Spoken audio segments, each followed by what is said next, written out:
Maltese. The Maltese is a courageous, smart, very sociable and friendly breed. It is an active and cheerful dog that can serve not only as a companion but also as a therapy dog and is very good at such dog sports as agility, obedience, rally, and tracking. It is one of the smallest of the toy breeds and will be a devoted family dog.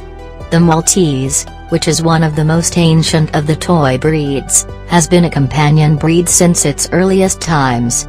Probably the ancient name of the Maltese Terrier, Melita, is given after Malta, as it's an archaic name for that isle, with regard to a supposition that the breed came from there 2,000 years ago with the Phoenicians.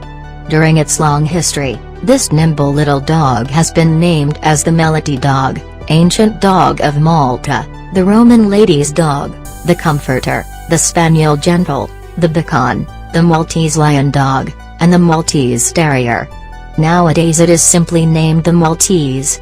This small dog has been immortalized in the early great sculptures in Greece, Rome, and Egypt and has even been mentioned by Aristotle. The Greeks erected tombs for their Maltese dogs, while representations of Maltese-like dogs on Egyptian artifacts suggest that they were prized by that ancient culture.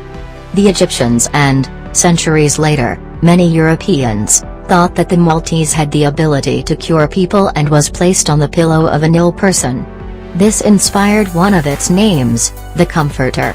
In Mediterranean countries the breed was considered to be very popular. There are many theories of this breed's origin. According to one of them, in the Isle of Malta in the Mediterranean Sea the breed was derived from Spitz or Spaniel-type dogs. According to the other hypotheses, it was developed in Italy or even in Asia, where it was thought to have a part in developing many of the smaller Asian dogs. Actually, no matter where it came from, the Maltese managed to become a prosperous breed.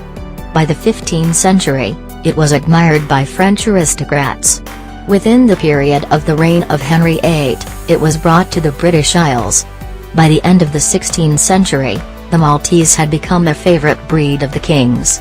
This little dog was a pet of Queen Elizabeth I, Mary Queen of Scots, and Queen Victoria.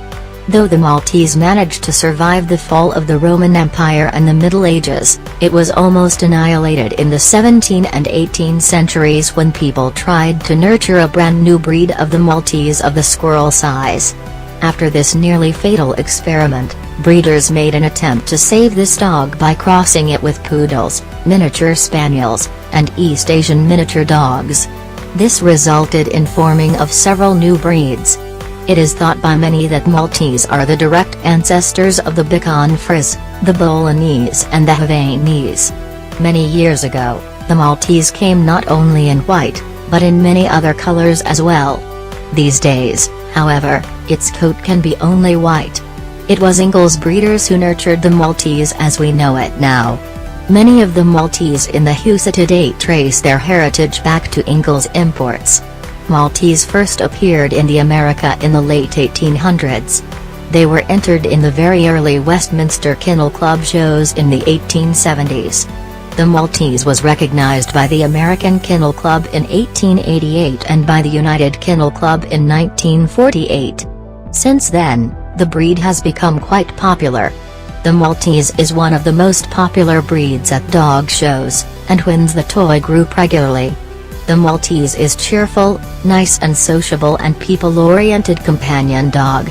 It is very loving and tender with its owners and craves for constant attention and tends to suffer from separation anxiety. So, it's not a good idea to leave your dog alone for long periods of time. The Maltese loves to sleep on the owner's lap, cuddle up to you or snuggle down on top of you.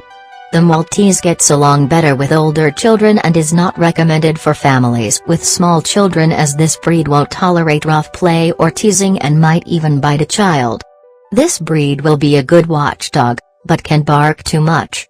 Some breed members can feel nervous around strangers, therefore you should socialize your dog properly from the very young age. In this case the Maltese will get on quite well with other dogs and even cats, but can try to attack bigger dogs. So, be careful and supervise this little barking creature well. The Maltese has a stunning coat, but it mats easily and demands daily grooming. Some owners even prefer a puppy cut for their dog, but it's not acceptable for the dog shows. If you decided to leave your dog's hair long, be ready to brush and comb it daily and wash its face after every meal. The Maltese can be bathed once a week or more if dirty, using a special dog shampoo. You can also use a dry shampoo. Brush your dog's ears and teeth on a regular basis, trim nail when needed, and visit a professional if you feel not ready to do the grooming yourself.